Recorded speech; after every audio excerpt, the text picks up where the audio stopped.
menyaksikan tayangan diskusi Sekolah Sabat untuk menambah pemahaman kerohanian kita bersama konsep Cohen Serves People.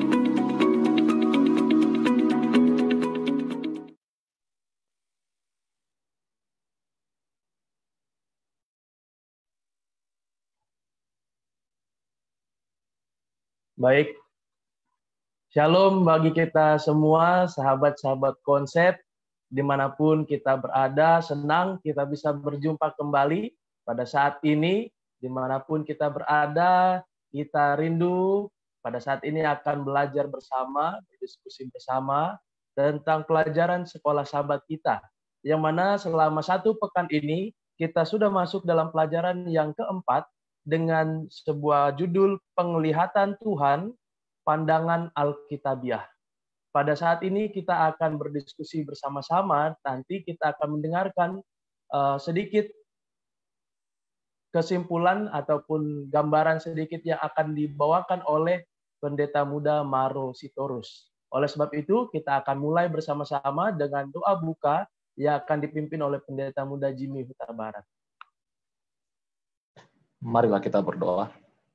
Tuhan Allah Bapa kami di sorga, pada saat ini kami datang kepadamu bersyukur atas segala kebaikan Tuhan dalam hidup kami yang masih kami rasakan. Dan sekarang juga konsep akan membawakan pelajaran diskusi Sekolah Sabat. Biarlah Tuhan apa yang kami akan bahas melalui pembicara ataupun teman-teman yang lain yang berada di Zoom ini akan dapat menambah wawasan kami, bahkan juga untuk yang menyaksikan melalui Facebook atau YouTube di mana saja mereka berada. Sehingga hari Sabat nanti kami akan dapat berdiskusi dengan baik, menyampaikan kebenaran-kebenaran dari pelajaran Sekolah Sabat di jemaat kami masing-masing. Inilah doa kami persembahkan dalam nama Yesus Kristus, Juru Selamat kami. Amin. Amin. Terima kasih. Saat ini kita akan langsung mendengarkan pemaparan yang akan disampaikan oleh Pendeta Muda Maro Sitorus mengenai gambaran tentang pelajaran Sekolah Sabat kita selama 1 minggu ini. Kami persilakan Pendeta Muda Maro Sitorus untuk memberikan pemaparan. Baik, shalom semuanya, para sahabat konsep dan juga tim konsep yang telah bergabung pada kali ini. Kita bertemu dalam pembahasan diskusi Sahabat Live. Kita telah memasuki pada pelajaran yang keempat dengan judul penglihatan Tuhan, pandangan Alkitabiah. Ayat hafalannya diambil dari Amsal 15 ayat 3. Mata Tuhan ada di segala tempat, mengawasi orang jahat dan orang baik. Nah, pada minggu ini ya kita akan diajak untuk melihat bagaimana keberadaan manusia, alam, dan juga pengetahuan ya, dan bagaimana Alkitab mengungkapkan tentang penglihatan Tuhan ya, karena kita tahu kita sudah belajar 3 pelajaran bahwa tujuan pendidikan itu adalah untuk mengembalikan citra Allah dalam diri manusia. Nah, dalam hal ini ya manusia akan diperkenalkan tentang Khalik penciptanya ya, agar dia dapat mengerti penciptaan dan penebusan. Nah, dalam keberadaan manusia, ya, semakin dia akan belajar tentang pengetahuan, maka akan diperkenalkan dengan berbagai macam teori-teori yang ada ya dalam pendidikan, baik itu teori evolusi, ya, dan teori-teori lainnya yang selalu menentang, bahwa Tuhan itu tidak ada, ya, Tuhan itu tidak ada. Lalu pelajaran kita ini mengungkapkan bahwa Tuhan itu sebenarnya ada, dan itu jelas sekali dinyatakan dalam Alkitab. Ya. Nah, tidak ada satupun ya di dalam ayat-ayat Alkitab yang menyatakan bahwa Tuhan tidak ada. Bahkan Alkitab mengungkapkan keberadaan Tuhan itu dengan sangat gamblang. Ya. Dalam sejarah penciptaan kita tahu, ya, di mana pada mulanya alam ciptakan langit dan bumi. Nah, di situ menjelaskan ya bahwa ada Tuhan Allah yang menciptakan. Bahkan Alkitab menjelaskan bukan hanya ada, tetapi keberadaan Allah sebagai pencipta dan kemahakuasaannya sebagai pencipta. Nah, Untuk itulah pada pelajaran kali ini ya kita akan semakin jelas memahami bahwa apa yang ditawarkan oleh dunia melalui ilmu pengetahuan, ya baik itu teori-teori yang ada, ya, yang bisa juga pemahaman dari kelompok ateis, ya, yang menentang adanya Tuhan, itu bisa disangkal, ya, bisa disangkal dengan ilmu Alkitab. Sebabnya jika pengetahuan yang bertentangan dengan Alkitab, ya, yang menyatakan bahwa Allah itu tidak ada, maka ya, pengetahuan atau ilmu pengetahuan ini ya janganlah diajarkan, ya, karena bertentangan dengan firman Tuhan. Sebabnya landasan pendidikan kita, ya, baik itu di sekolah dan dimanapun, harus menekankan, mengajarkan tentang adanya Allah sebagai Sang Pencipta. Ya. Nah, dari paham-paham atau ilmu pengetahuan yang ada, mereka meyakini bahwa ya ada yang menyebut bahwa alam semesta ini berawal dari hal yang sederhana, kemudian berubah menjadi lebih baik ya dari tiap-tiap waktunya. Nah, itu yang disebut dengan teori evolusi. Nah, ada lagi yang mengatakan bahwa semuanya itu sudah terbentuk, ya, manusia itu sudah terbentuk. Nah, ini menyangkal adanya para dewa, para Tuhan yang sudah menjadikan. Nah, kita meyakini, ya, kita meyakini sebagai umat Kristen, ya, umat Kristen, bahwa landasan iman kita haruslah berfokus kepada pengajaran firman Tuhan, ya, pengajaran kebenaran firman Tuhan. Nah, ini yang harus kita pegang dan kita yakini. Ya, bahkan di dalam alam sekalipun, ya, di dalam alam sekalipun Allah menjelaskan keberadaannya. Ya, kita masih ingat kisah tentang air bah, ya, air bah di mana itu adalah bentuk bahwa peringatan perjanjian Allah dengan Nuh, ya, bahwa tidak akan menurunkan air bah. Nah, dari situ juga ada suatu petunjuk bahwa Allah Tuhan itu ada, ya, Tuhan itu ada, dan kita bisa menyangkal teori-teori yang ada dalam ilmu pengetahuan bahwa Allah itu sungguh ada, ya, sungguh ada. Nah, lalu kita melihat ya beberapa pertanyaan yang ditanyakan oleh seorang filsuf, ya, filsuf yang bernama Leibniz. Ini menanyakan tentang yang sama juga terkait tentang Allah sebagai Allah itu pencipta, ya, Allah itu pencipta, lalu Allah itu yang menebus dan lain sebagainya.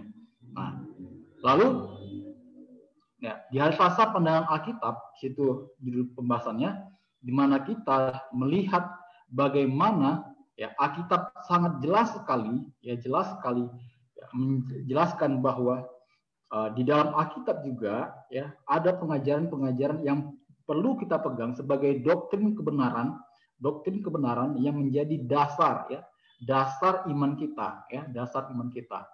Nah, ini menjadi menjadi kekuatan bagi kita ya sebagai umat Tuhan, bahwa kita ini tidak beriman didasarkan oleh teori-teori yang ada, ya, tidak didasarkan teori yang ada, karena jelas sekali.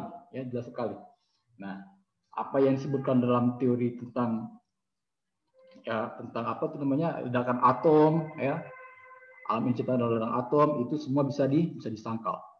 Nah, doktrin-doktrin ya yang kita yakini adalah semua itu berdasarkan dari sumbernya Alkitab, ya, bukan dari teori-teori yang ada.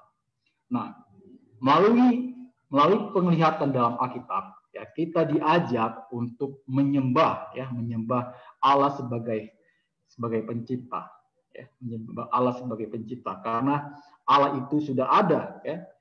Allah itu sudah ada sejak awalnya, sejak mulanya, ya.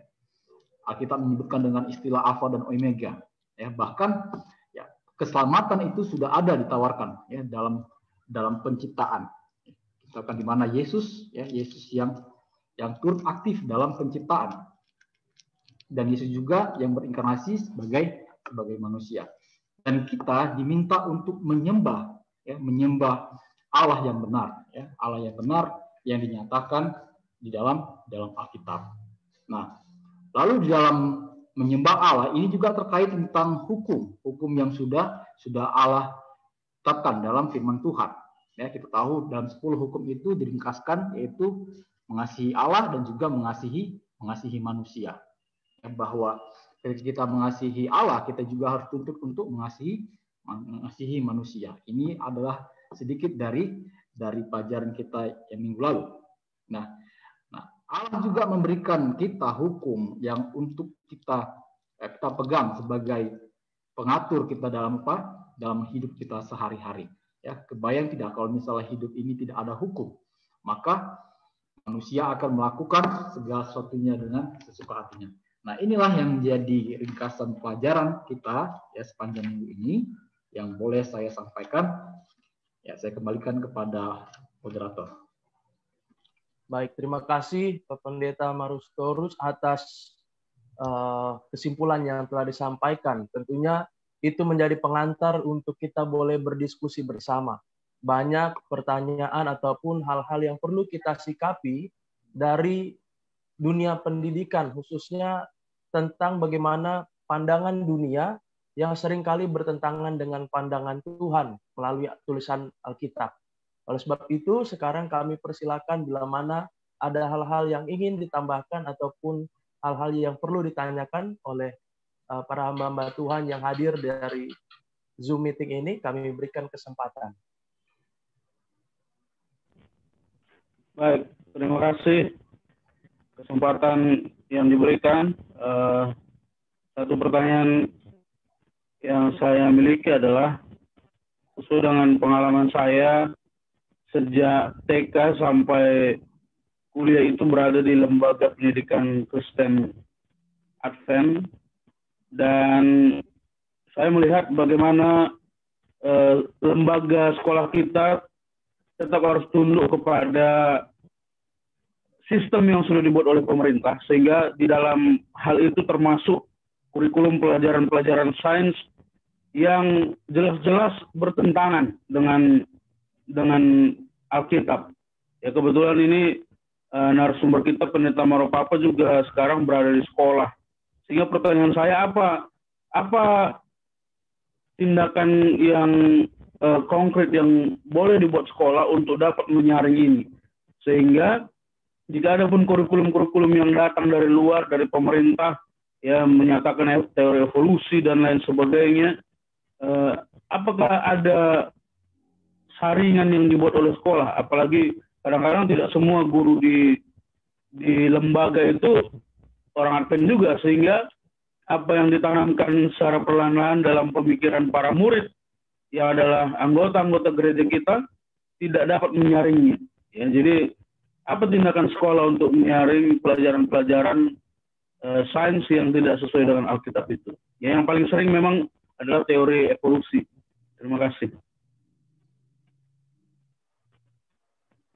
Baik, kami persilakan Pendeta Marustorus untuk menyampaikan. Baik, terima kasih pertanyaannya, menarik sekali ya. Ini bisa diaplikasikan dalam dunia pendidikan. Nah, berdasarkan dari pelajaran kita pada minggu ini, ya dijelaskan di sini bahwa ya segala bentuk pengajaran yang tidak sesuai dengan Alkitab, ya pandangan mengenai Tuhan itu jangan diajarkan di sekolah-sekolah kita, ya sekolah-sekolah kita. Namun kalau kita ikuti secara kurikulum pendidikan, ya kalau tidak diajarkan maka mereka tidak tahu tentang pandangan dunia. Nah, ada baiknya kita juga perlu mempelajari tentang pandangan dunia mengenai ilmuwan, ya ilmuwan, meskipun itu bertolak belakang dengan pandangan Alkitab. Tapi ya jangan lupa kita juga harus membuat keseimbangan dengan mempelajari Alkitab agar ya apa yang mereka pelajari itu, pandangan umum itu tidak menjadi dasar iman mereka. Ya, tidak menjadi dasar iman mereka. Tetap mereka akan mempercayai tentang kebenaran yang datangnya daripada Tuhan. Jadi tindakan sekolah adalah tetap mengajarkan yang kebenaran ya berdasarkan Alkitab, tetap juga mengajarkan ya yang namanya pandangan secara dunia. Jadi mereka akan melihat bagaimana perbedaan yang kontras antara pandangan dunia dengan pandangan Alkitab. Itu mungkin yang bisa saya sampaikan. Baik, terima kasih. Supaya itu boleh dibedakan ya. Jadi tetap mungkin harus dikasih tahu, karena mungkin pada saat praktiknya di sekolah itu menjadi alat ukur untuk menilai, menjadi salah satu alat ukur untuk menilai sesuai dengan arahan dari Kementerian Pendidikan mungkin ya, sebagai standar penilaian. Namun ada satu dalam hal kehidupan moral, contohnya di kehidupan kita sehari-hari secara orang Kristen, terkadang khususnya saya mau bertanya tentang yang hukum Kristus. Tadi kan ada juga dibahas di mana itu secara ringkas dibagi menjadi dua, hukum kasih kepada Allah dan kasih kepada manusia. Bagaimana saya bisa menanggapi hukum itu sebagai hal yang positif? Karena terkadang terkesan, aku mau turut hukum supaya ndak ada kesusahan menimpa, misalnya gitu, supaya ndak gimana lah, supaya aman-aman. Bagaimana saya bisa menuruti hukum atau suka kepada hukum itu supaya saya bisa melakukan itu tanpa terpaksa mungkin. Itu menjadi pertanyaan dari saya secara pribadi. Baik, terima kasih ya. Nah, terkait tentang hukum, ya kita harus paham dulu mengenai apa sebenarnya fungsi hukum. Ya, minggu lalu sudah jelaskan tentang fungsi hukum menunjukkan kesalahan, ya kan? Menunjukkan kesalahan. Nah, jika tahu kita menunjukkan kesalahan, maka kita terhindar dari kesalahan. Nah, setelah kita terhindar dari kesalahan, ya kita akan paham mana yang benar. Nah, ada pemahaman bagi pelajar Alkitab yang bisa dikatakan kurang tepat, karena kalau mereka belajar tentang 10 hukum itu selalu ya, dimengerti hanya tentang larangan-larangan saja. Ya. Ini terkait tentang bentuk negatif. Padahal sebenarnya hukum itu juga menganjurkan hal yang positif, hal yang baik. Ya. Apa yang diperbolehkan, ya. Bukan hanya larangan, tapi apa yang harus diperbolehkan. Berbuat baik, ya, berbuat baik itu kan penekanannya adalah berbuat baik, ya, bukan hanya sekedar larangan tidak membunuh, ya, larangan tidak membunuh, tapi kita justru bentuk positifnya, ya, menghargai hidup. Jadi bukan hanya kepada bentuk larangan saja, tapi apa hal positif yang bisa kita lakukan sebagai bentuk kita mengerti hukum dan kita bisa mengaplikasikan hukum dalam kehidupan sehari-hari, sehingga hukum itu bukan menjadi ya sekedar tulisan-tulisan, tetapi bisa diaplikasikan dalam kehidupan sehari-hari. Seperti itu yang bisa saya jelaskan. Baik, terima kasih. Mungkin ada pertanyaan ataupun tanggapan tambahan yang lain, kami persilakan. Baik, mungkin tanggapan dari saya atas pertanyaan Pendeta Ari dulu yang tadi pertama. Bagaimana menyikapi tentang ajaran-ajaran yang ada di sekolah, khususnya pada saat ini, tentang ajaran dunia yang kadang-kala tidak sejalan dengan Alkitabiah. Maka kalau yang saya pernah terapkan dulu, kita harus sampaikan juga ajaran yang ada di dunia, lalu ada ajaran yang menurut Alkitab. Jadi ada perbandingan. Anak-anak itu sebenarnya suka kalau kita sampaikannya dengan menarik, menurut dunia, teori penciptaan itu seperti ini. Tapi menurut Alkitab seperti ini perbandingannya. Jadi ada fakta-fakta sehingga mereka juga akan senang. Cuman masalahnya begini, kalau seandainya guru yang mengajar ilmu pengetahuan itu ternyata bukanlah seorang yang takut akan Tuhan. Nah, ini kan agak repot juga. Karena tidak semua sekolah juga mempunyai guru-guru yang latar belakang satu iman dengan kita. Sehingga kadang-kala kesulitannya di situ. Maka mungkin solusi yang bisa dibuat adalah memang perlu di sekolah-sekolah Advent itu pendetanya ataupun ya pengajar guru agamanya itu harus bisa kreatif mengajar di sekolah itu sehingga anak-anak itu jadi senang, sehingga kalau ada pertanyaan-pertanyaan yang unik bisa dijawab. Itu mungkin solusi yang bisa dibuat di dalam sekolah. Tapi masalahnya begini, bagaimana dengan anak-anak yang belajar sekolah tapi sekolah ini tidak mengajarkan tentang Alkitab, artinya dasarnya bukan Alkitab, pokoknya tentang ilmu dunia. Ini kan repot juga ya. Maka caranya yang harus kita buat adalah sebagai kita pendeta-pendeta, pendeta muda, pendeta senior, dan yang lainnya, kita perlu di acara PA atau mungkin di KPA-KPA, walaupun dia sudah anggota gereja Advent, sudah dibaptis, perlu kita ajar mereka. Supaya anak-anak itu juga memiliki pengetahuan. Nah, kadang-kala kan anak-anak ini sudah tidak pernah menikmati pendidikan Advent, sekolah di luar, tiba-tiba dia di Advent dia bingung doktrin daripada gereja Advent, doktrin Alkitab, maka kita pendeta itu yang harus lebih aktif untuk mengajarkan akan kebenaran-kebenaran Alkitab itu. Itu yang bisa saya sampaikan. Lalu yang tadi kedua dari pendeta Jeremia tentang hukum. Kalau pelajaran sekolah sahabat kita minggu lalu itu kan katakan, kalau kau mengasihi aku maka kau akan menuruti segala perintahku. Jadi sebenarnya bagaimana supaya saya bisa menurut akan firman Tuhan itu, saya harus mengasihi dulu.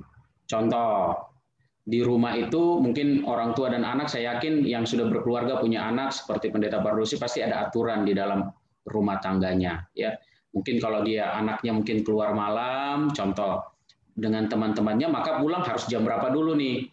Nah, karena dia mengasihi akan orang tuanya, maka dia akan pulang dengan tepat waktu. Karena dia sudah mengasihi. Nah, masalahnya kan kita seringkali, kita ini mengaku umat Tuhan, orang Kristen, tapi kita tidak mengasihi Tuhan. Jadi harus kita dulu kasihi Tuhan terlebih dahulu, maka kita akan sanggup melakukan hukum Tuhan. Karena kalau kita hanya melakukan hukum Tuhan, tapi tidak mengasihi Tuhan, ya pastinya kita akan apa? Susah, kita juga akan stres, bahkan ya sudah melanggar aja. Tapi kalau saya benar-benar mengasihi Tuhan, pasti saya akan lakukan. Contoh aja anak-anak muda zaman sekarang yang suka-suka artis Korea. Coba perhatikan anak-anak muda kita di gereja. Kalau dia suka dengan seseorang, semua gayanya diikuti ya. Apalagi sekarang tuh ya ada zaman anak-anak itu yang rambutnya di sini diwarna-warnain. Nah, karena ada artis Korea yang seperti itu. Lihat, karena dia suka. Masa kita yang percaya Tuhan kita tidak mengikuti perintah firman Tuhan. Jadi itu menjadi pertanyaan bagi kita. Terima kasih. Baik, terima kasih Pendeta Muda Adrian Brunesi. Kami berikan kesempatan bila mana ada pertanyaan atau tanggapan yang lain dari hamba-hamba Tuhan untuk melengkapi pelajaran kita selama 1 minggu ini.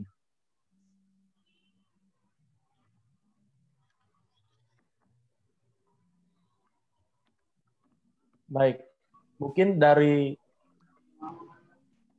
saya pertanyaannya, kenapa sebenarnya, ini balik ke awalnya lagi, kenapa sebenarnya dari banyak doktrin yang bisa jadi bertentangan antara doktrin Alkitab dengan apa yang diajarkan dunia, kenapa di pelajaran kita selama 1 minggu ini doktrin tentang penciptaan yang pertama lebih dahulu ditekankan? Karena kan bisa jadi ada banyak juga doktrin, misalnya doktrin keselamatan. Ada ajaran-ajaran dunia yang lain, habis nanti setelah dewasa, setelah meninggal, kita mau kemana? Ada yang nggak tahu bahkan setelah nanti meninggal mau kemana. Nah, kenapa pertanyaannya, kenapa pelajaran kita selama sepekan ini didahulukan tentang pembahasan tentang doktrin tentang penciptaan? Baik, terima kasih ya. Nah, kalau kita baca Alkitab, ya, kitab Kejadian itu adalah dasar semua doktrin yang ada, ya, dasar semua doktrin yang ada. Di situ sudah jelas sekali ya terkait semua doktrin-doktrin yang terus dari Kejadian Keluaran yang terus akan diulas, tapi dasarnya ada di kitab Kejadian. Nah, dari sini dari kitab Kejadian ini kita dapat tarik kesimpulan bahwa ya penciptaan menjadi dasar kita untuk mengenal ya Allah sebagai pencipta. Lalu mengenal Dia yang telah menciptakan kita. Dan mengenal bagaimana dalam penciptaan itu juga ada karya penebusan. Nah, dengan kata lain, penciptaan mencakup seluruh aspek yang dibutuhkan oleh manusia untuk memahami Allah sebagai yang maha penguasa. Baik, terima kasih Pendeta Muda Marus Torus. Kami berikan kesempatan kepada Pendeta Dr. Pardosi, Sir, untuk memberikan tanggapan dari pertanyaan-pertanyaan ataupun yang mau ditambahkan. Baik, selamat malam sahabat konsep dimanapun berada, juga rekan-rekan pendeta muda yang tergabung di konsep ini. Jadi semua ilmu itu dalam konteks kekristenan dasarnya haruslah Alkitab. Makanya judulnya adalah pandangan Alkitabiah. Pandangan Alkitabiah itu artinya segala sesuatu itu harus dilihat diuji berdasarkan apa yang Alkitab katakan.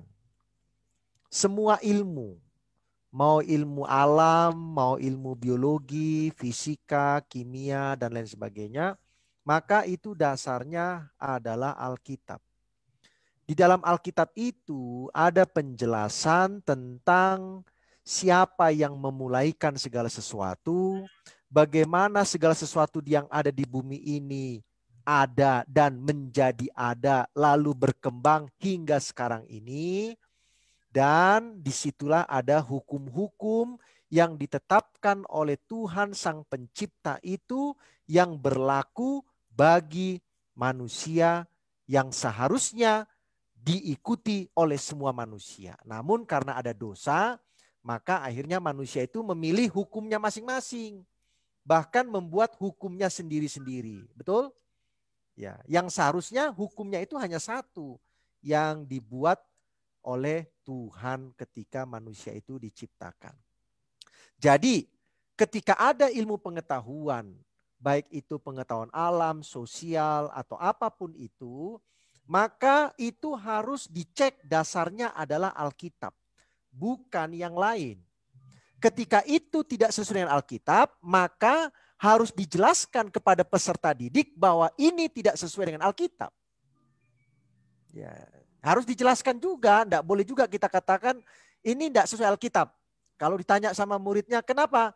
Ya pokoknya enggak sesuai lah. Enggak bisa juga kita berbicara begitu, enggak boleh.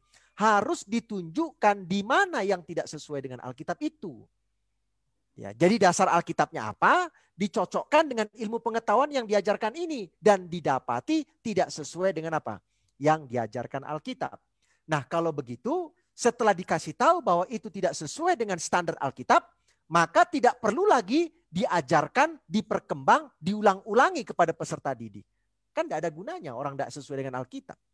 Ya, tetapi peserta didik harus tahu kenapa tidak sesuai dengan Alkitab. Itu yang penting, yang harus apa dipahami ya. Jadi bukan karena tidak sesuai lalu tidak dipelajari, tidak. Harus dikasih tahu kenapa tidak sesuai, di mana tidak sesuainya itu. Itu kan sama seperti kalau saudara belajar doktrin kekristenan yang ada perbedaannya, betul? Kekristenan A dengan kekristenan B ada perbedaannya. Itu kan harus dikasih tahu kenapa berbeda, di mana perbedaannya. Apakah perbedaan itu salah sesuai dengan Alkitab atau benar sesuai dengan Alkitab? Itu kan harus dikasih tahu. Ya, supaya akhirnya orang betul-betul memahami ya. Jadi bukan dibodoh-bodohi, tetapi harus apa? Diberitahu supaya paham. Terima kasih banyak. Baik, terima kasih Sir atas tambahannya. Kami berikan kembali kesempatan bila mana ada dari hamba Tuhan yang lain yang ingin memberikan pertanyaan ataupun tambahan.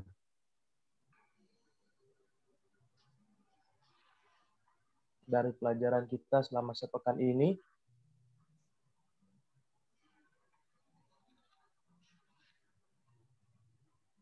Baik, dari kalau kita melihat kehidupan anak-anak, khususnya kita para pelajar, bagaimana caranya kalau ada yang bersekolah di luar institusi lembaga kekristenan, entah Advent ataupun apapun itu, bagaimana caranya supaya mereka bisa tahu bahwa yang diajarkan di sekolah itu, yang mereka terima itu, mereka bisa saring, ini yang sesuai dengan Alkitab, ini yang tidak sesuai dengan Alkitab. Baik, terima kasih ya. Ini beda kasus lagi ya, kalau yang menempuh pendidikan di luar lembaga. Ya. Nah, kalau kita lihat di luar lembaga sekolah Advent, ya tentu guru-gurunya kebanyakan adalah yang bukan Advent.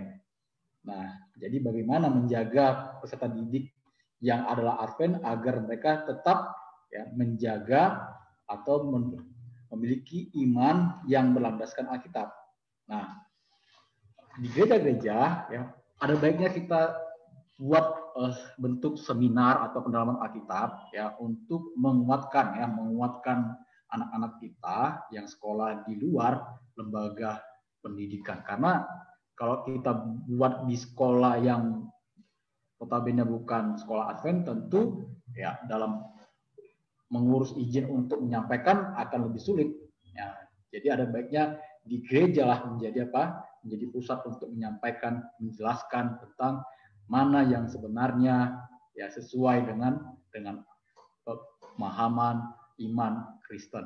Ya, itu yang bisa saya berikan jawaban. Baik, terima kasih. Bila mana tidak ada lagi, kita akan berikan kesempatan bagi Pendeta Muda Marusitorus, kemudian berikutnya Pendeta Pardosi untuk memberikan kesimpulan ataupun closing statement sebelum nanti kita akan tutup dengan doa tutup. Kami persilakan. Baik. Pelajaran kita pada sepanjang minggu ini ya membuka kita punya pemahaman bahwa semua yang kita pelajari harus berdasarkan Alkitab, Nah, dengan demikian tujuan semula dari pendidikan akan dicapai. Ya, karena kita harus mengenal Allah sebagai pencipta kita dan penebus kita. Ya, karena inilah maksud dari pendidikan. Ya, terima kasih. Baik, terima kasih atas diskusi kita. Jadi intinya adalah saya mau bawa pelajaran hari Jumat bahwa tujuan pendidikan Kristen itu adalah untuk memulihkan kembali peta Allah dalam diri manusia ya. Sesuai dengan Kejadian 1 ayat 26 dan 27. Nah, proses memulihkan peta Allah dalam diri manusia itu ya salah satunya dan yang paling penting adalah melalui pendidikan ya, baik pendidikan di rumah, pendidikan di gereja maupun pendidikan dalam dunia pendidikan itu sendiri yang formal di sekolah ya, dari tingkat SD sampai perguruan tinggi. Nah, proses pendidikan yang tujuannya mengembalikan gambar dan rupa Allah itu dalam diri manusia, maka sudah tentu akan menghadapi tantangan. Nah, tantangan itu apa? Tantangannya adalah dari ilmu-ilmu yang tidak berdasarkan Alkitab, tetapi berdasarkan imajinasi manusia, dan bahkan mungkin adalah hasil pekerjaan kuasa kegelapan dalam diri para ilmuwan, sehingga menghasilkan ilmu-ilmu yang tidak sesuai dengan Alkitab. Nah, oleh sebab itu, maka pendidikan Kristiani, khususnya pendidikan gereja Masehi Abad ke-7, harus bisa menjawab kemunculan ilmu-ilmu yang tidak berdasarkan Alkitab ini. Harus bisa menjawab. Ya. Apalagi di zaman milenium seperti ini, orang bisa mengakses ilmu itu dari mana saja. Tidak lagi dari sekedar buku ataupun ruang sekolah di mana sang guru mengajarkan. Jadi ketika seorang guru menjelaskan dasar-dasar ilmu berdasarkan Alkitab, maka sang guru juga harus bisa memberikan jawaban bahwa ada ilmu-ilmu juga di luar sana yang tidak berdasarkan Alkitab, yang mencoba untuk apa? Menghasut manusia. Oleh sebab itu pelajaran kita di hari Jumat katakan tidak ada pandangan netral. Mana-mana boleh, mau A boleh, mau B boleh, mau C boleh, tidak ada itu. Kalau bukan kanan, kiri. Ya, kalau kanan mungkin saya katakan berdasarkan Alkitab, kiri tidak berdasarkan Alkitab. Jadi harus jelas ya, tidak boleh ada yang pihak netral. Terima kasih banyak. Amin. Puji Tuhan atas diskusi yang boleh kita lakukan bersama. Semoga pelajaran selama 1 pekan ini boleh mempertumbuh iman kerohanian kita, percaya kita kepada Tuhan. Dan kami persilakan Pendeta Muda Adrian Nurnesi untuk menyampaikan doa tutup. Kita berdoa, terima kasih Tuhan atas berkat-Mu. Pada saat ini kami sudah belajar akan pelajaran sekolah sahabat kami. Biarlah pelajaran yang kami pelajari tidak berlalu begitu saja, tapi biarlah itu boleh kami terapkan dalam kehidupan kami, khususnya sebagai umat-umat Tuhan. Kami boleh memegang teguh akan setiap ajaran Alkitabiah untuk mempersiapkan diri kami menanti kedatangan-Mu yang kedua kali. Terima kasih Tuhan, karena kami sudah berdoa di dalam nama Yesus yang adalah Tuhan dan Juru Selamat kami. Amin. Amin. Terima kasih sahabat konsep. Kami bersyukur berterima kasih karena tetap setia mengikuti program-program dari konsep. Semoga pelajaran-pelajaran diskusi sekolah sahabat boleh menjadi berkat buat kita semua. Terima kasih atas partisipan pada hari ini. Kiranya Tuhan berkati kita semua.